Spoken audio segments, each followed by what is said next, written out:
racing fans, and welcome to another edition of Handicappers Corner, brought to you by the Derby Bar and Grill. I'm Mike Eds, along with Drew Forster. We're going to go through the Saturday, April 20th races at Hastings Racecourse. Well, Drew, I thought a very good opening weekend. The field size was pretty good, and the handle was nice, and there's actually some great races. There was some really good races. We talked about field size last week. I think you're going to see that build and build, but all in all, it was a pretty successful opening weekend, as you mentioned. Really good races too. Some good value for your money. Some pretty good payoffs. The pick 5 on Sunday paid a few $1,000s, so there's money to be made. Yeah, and welcome back to a couple of jockeys. Amadeo Perez back riding this weekend. He's back this weekend. Enrique Gonzalez. Last year's leading rider is back in the jocks room, and as you mentioned, Enrique Gonzalez, Antonio Reyes. So yeah, well, looks like we got another star-studded jocks room, and let's get right into the action for Saturday's card. First half of the daily double, maiden $15,000 claimers. Going to go 6 furlongs here. Just a 6-pack signed on. I'm going to go to the 4 double minor. Has some speed. Speaking of returning jockeys. Yes. Robert Skelly. I forgot about poor Robert. Robert Skelly back in action here at Hastings. Yes, he does. Yeah. But Robert gets a great chance here to get on the board with double minor. It's a 4-year-old tackling a lot of 3-year-olds in here, and has speed. That race 2 starts back against Game 7 in Montague. I thought it was a very good race. That horse could ever reproduce that race. He'll jog, This horse should be very tough to catch. So I'm going to take double minor to win it. I put the 1 rolling in the aisle, of course, from running in Phoenix for Phil Hall. Put this one in for second.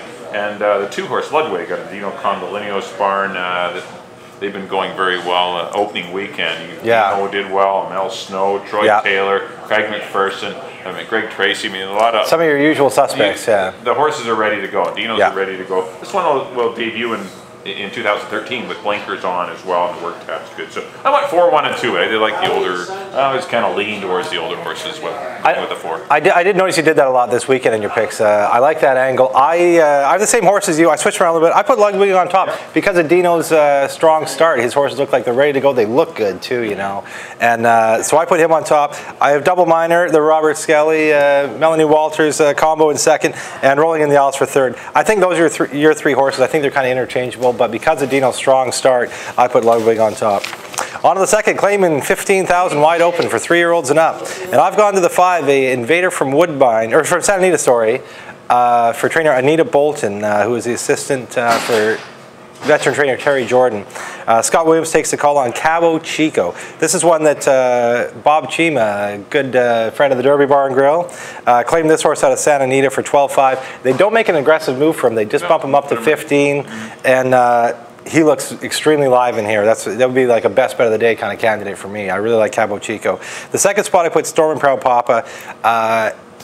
Out of the Mike Addison barn. He's been here for a couple of years. He ran in Turf Paradise all winter, so he's fit as well. And he's always a solid kind of guy around the $15,000, $20,000, $25,000 level. He's a tough guy. I've always liked Storm Proud Papa. I have him in for second. And in the third spot, I put Seminole Brave. Mel Snow, I should say, is off to a good start. His horses look ready to roll. And another horse with some back class, extremely honest horse. And him and Marlowe teamed up for a couple wins last weekend. So I have Seminole Brave in the third spot. 5, 2, and 3 for me. Yeah, I got the same top 2. I agree with the 5, Cabo Chico. It's tough to go against that one. Has speed, 6 furlongs, racing, recency. A lot of things in his favor. Running, excellent barn.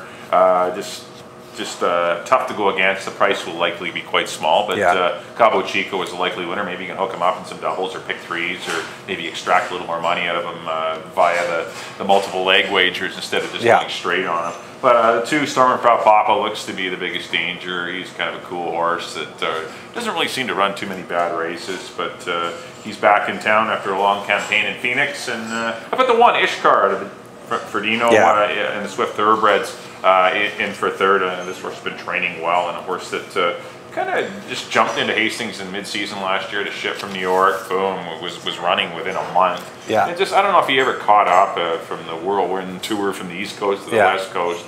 And now he's been freshened up, and maybe you'll see a better-ish car. But I went 5, 2, and 1 in the second. On to the third race. Made the special weight here. 1 of 2. This race actually was split for 3 and up maidens.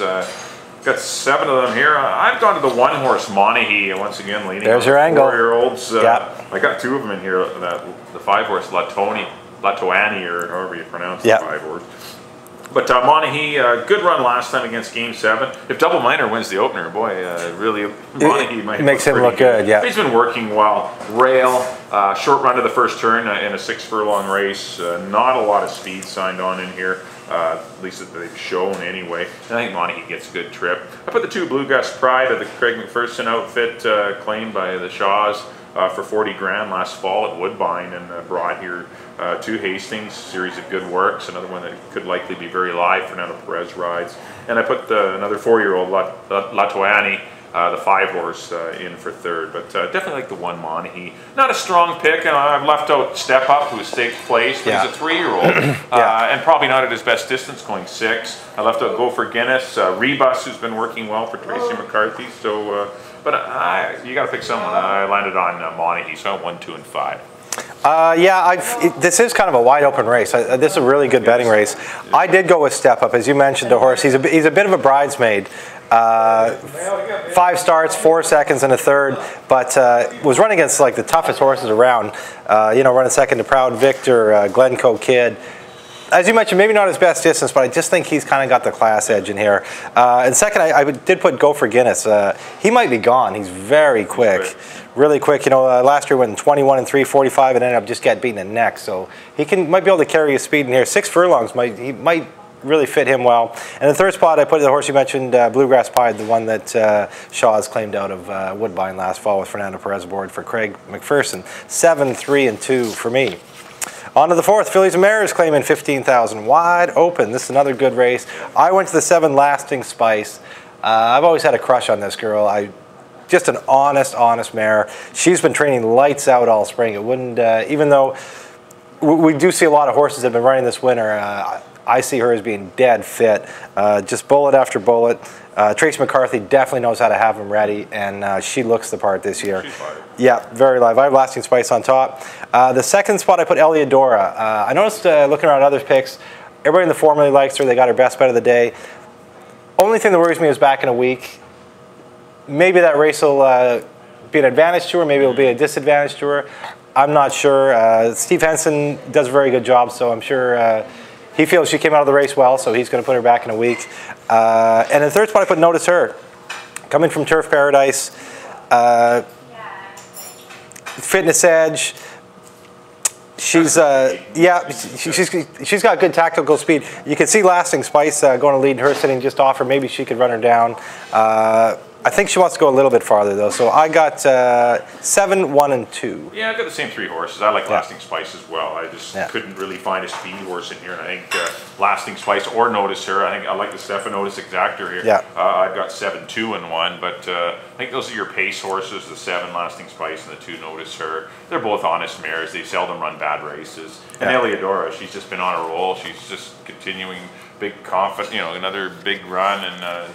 Exuding confidence right now, and she just perhaps she can win at this level back in a week. The rail's a tricky spot for me because she wears an extended blinker. She's got one of the, and with her being pinned on the inside, I don't know if that'll affect how she runs, but she was on the outside last time, which was to her advantage, although she ended up coming through on the rail. So maybe all that doesn't really matter, but she just still wear an extended blinker. But I like 7, 2, and 1, but not much between them. They're 3 mares that are likely going to run their A race, and whoever gets a little bit luckier trip will likely win the money. There'll probably be those 3 horses within a length of each other at the wires, so it should be a good one, the 4th race, but I went 7, 2, and 1.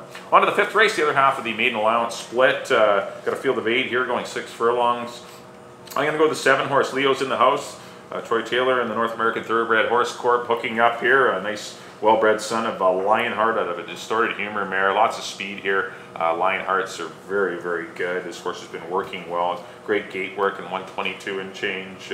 Lots to like about Leo's in the house. So I'm going to side with him. The 1 horse Stole It, another one with some excellent pedigree, excellent works. This horse was working well last year, but didn't quite make it to the races. But Stole It's very quick, obviously with that work in 45 and change. So this one deserves respect. I put the 4-horse, Lord Calazar. He's had the benefit of training down in Phoenix throughout the winter. Has a lot of mileage in him, the son of Finality, and a couple of works since returning to Hastings. So I put him in for third with Richard Hamill up. So I went 7, 1, and 4. Interesting rate. Once again, you always got to watch these firsters in the paddock and on post grade, see how they react to everything. See someone a little nervous and all washed out, not handling things well, then maybe you just want to give them a pass and maybe take them next time. But you got to watch these kind of horses when 7 of the 8 haven't run.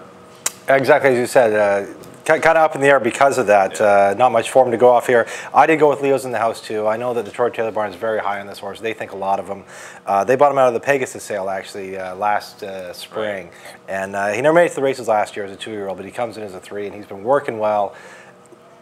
All systems go, it looks for me, for Leo's in the House. In the second spot, I put Hardware out of the Craig McPherson barn. Another horse been working well. He's got that minute and a flat work, that bullet there. He's a hard spun out of a Street Cry mare. Love the breeding. Hard spuns are really hot. He gets a little bit of a weight break there in a 114 with apprentice Alex Marty aboard. And in the third spot, I put Stole It, horse you mentioned, working very well. Looks fast, again, out of the very capable Tracy McCarthy barn. 7, 3, and 1 for me. On to the 6, 17-5, non-2 for 3-year-olds and up. And I've gone to the 5 End, a newcomer, a horse that comes our way via Woodbine. Owned by KK Singera. Yep. Nice to see him with a few horses back at Hastings. At Hastings, yep. Tim Rycroft down as trainer.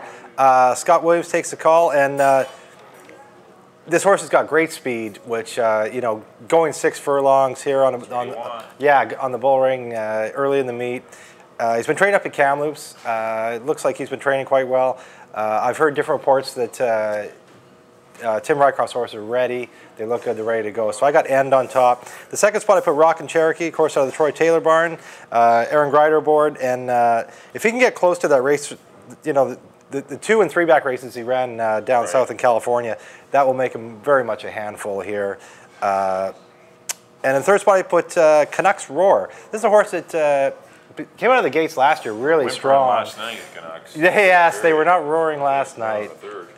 If he can put together a better effort than that, I see him hitting the board. He's a horse that last year, out of the gates, really ran well his first few starts here at Hastings. Yeah, exactly. And he's been at Turf Paradise too, so he should be fit. He hasn't run since February, so he's had that little, you know, a little bit of freshener, and I could see him firing a big one. Of course, Richard Hamill off to a extremely hot start, winning 4 opening day. I got 5, 9, and 7. Yeah, I've got the 5 and 9. I switched him around though. I went to Rockin' Cherokee on top. I like the outside draw. He's his horse. Even if I think if he has to go 3 wide the whole race, it's probably the best spot for him. He's kind of a horse that I've seen in the past. He's kind of uncomfortable being on the inside of horses. Yeah, he is. The outside's a little better for him. So I think the 9-hole dresses him up perfect, and Aaron should be able to get a pretty good trip. Clear a few of them, and maybe get into lay in 3rd or 4th. A couple links off of it, but out in the 3 path, give him a clear run, and I think it'll be dangerous from there. Put the 5 End in for second, been running at Woodbine, as you mentioned, and decent works up in Kamloops for Tim Rycroft and KK Singera. So speed makes him dangerous, though. And I put the 2 horse. My stranger in here is the 2 Wayland Jack. Yeah, I don't mind Wayland Jack. Yeah, he ran well fresh last year sprinting. I know it was 6.5, but so the horse was rolling late. I think it's a little bit of a pace. I think he can pass a lot of these. Yeah, and he's get all into right. your tries and supers. Carl's done a very good job with him. He just got into some tough races last year after breaking his maiden, and I think I look for this big guy to come rumbling late and get a piece. Yeah, so I don't mind him at all. Yeah, I like 9, 5, and 2. On to the 7th race, an optional claimer for fillies, 3-year-old fillies here, going 6 furlongs.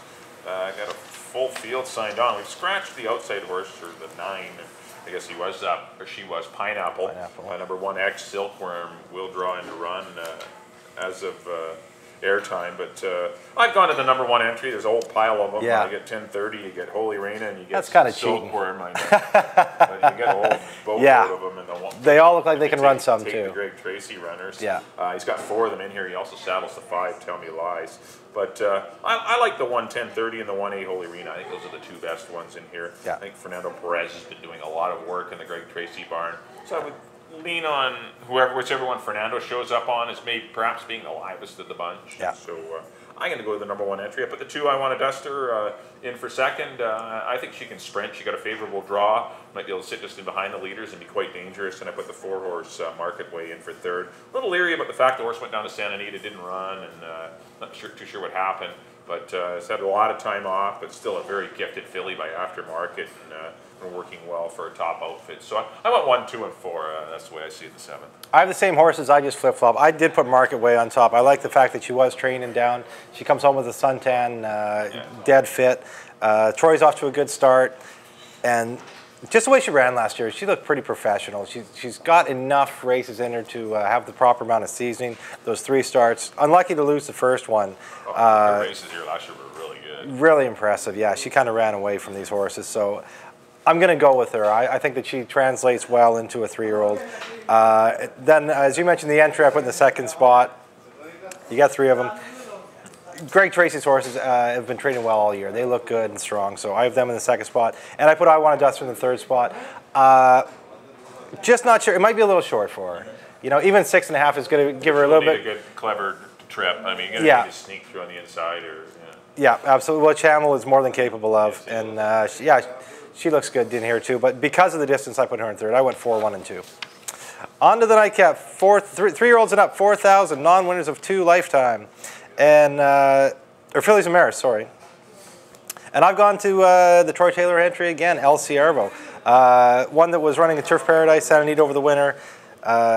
Running some allowance races at Turf Paradise. I don't know, she just wasn't, you know, didn't seem to be on her game down there. But she hasn't run since January, so she's been at home training. I think she comes into this pretty strong. She's never ran this cheap in her life, and I think this suits her pretty good. I have her on top. The 2nd spot, I put Script This, one that William Levanaway got from Turf Paradise. Levanaway's horses this time of year always seem to be pretty dangerous. Enrique Gonzalez shows up on her, who just flew in here on Monday. A very capable rider, probably an underrated rider here. Enrique's a very nice rider. I have him in the 2nd spot. In the 3rd spot, I put Cassidy Storm. Horse only ran once last year, the Silver Gregory Barn, but made no mistake. Won by a few lengths over Serendipity Grove. All we've seen from her is she won 4 on 2. She should be pretty live in here. So I got 3, 8, and 5. Yeah, I like the 3-horse El Ciervo. I think she gets a pretty good trip in here. Looks like there's a little bit of speed, as you mentioned. The 5, Cassidy Storm. Looks like the 7, Bella Sorella. Script This got a little bit of pace too, and Sisterelle likes to flash as well. So El Ciervo should get a good trip. Just been behind the leaders, pretty live, aggressively spotted down here in a non-2 for 4. So definitely they want to win the money and perhaps have her move on to another outfit. I put the 7-horse Bella Sorella in for 2nd for Dave Milburn. I like some of the races that this filly ran last year, and the works are good. I don't mind this horse, and Fernando Perez shows up. Might be the best of the speed, Bella Sorella. Let's see if she can go all the way in. I put the 1, Free the Blues, for Jody Rawson, and this horse made some good moves from off the pace last year, and I don't mind the 1. Yeah, she's all right. Kind of come running, maybe get a piece of the try or superfecta, but El Ciervo looks like your key here. Probably short price. Probably the pick 4s, pick 3s, or whatever you want to play. Pick 5s. Yeah, as you mentioned, she looks pretty solid. Try to get a price on her by that through that avenue is trying to bet a multi-race bet maybe. So at 3, 7, and 1, well, that'll do it for our analysis. But up next on screen will be a quick recap of both Drew and my selections for the Saturday program. Back in race number 1, I went to the 4, Double Minor. I went 4, 1, and 2. In race number 2, I went to the 5, Cabo Chico, 5, 2, and 1. In the 3rd race, I went to the 1, Monaghy, 1, 2, and 5. Invert them numbers. In the 4th race, I went to the 7, Lasting Spice, 7, 2, and 1. In the 5th race, number 7 again, Leo's in the house, 7, 1, and 4. In the 6th race, I went to the 9, Rockin' Cherokee. I went 9, 5, and 2. In the 7th race, I went to the number 1, Trio, the Greg Tracy duo, and Rivers Edge owned number 1 entry. I went 1, 2, and 4. And in the finale, I went to the 3, El Ciervo, 3, 7, and 1. That's the way I see it on Saturday. On to Drew. Up next, my picks on screen. In the 1st, I went to number 2, Ludwig, 2, 4, and 1. In the 2nd, I went with the 5, 2, and 3. In the 3rd, I went to the 7, Step Up, over the 3 and the 2. In the 4th, I went to the 7 again. I like those lucky number 7s. Lasting Spice, out of the Tracy McCarthy barn, with the 1 and the 2. In the 5th, number 7 again, Leo's in the house. Lucky number 7 on Saturday with the 3 and the 1. In the 6th, I went to the 5, End, over the 9 and the 7. In the 7th, I went with the 4 Market Way over the entry, number 1 and the 2. And in the nightcap, I went with the 3 El Ciervo, over the 8 and the 5. All right, thanks everyone for tuning in to Handicappers Corner, brought to you by the Derby Bar and Grill. On behalf of Drew, I'm Mike, and once again, thanks for tuning in. I look forward to seeing you next time here in Handicappers Corner. Good luck in all your wagers on the Saturday program. We'll see you again soon here at the Derby Bar and Grill. Can do. This guy says the horse can do. If he says the horse can do, can do, can do. I'm picking Valentine 'cause I'm the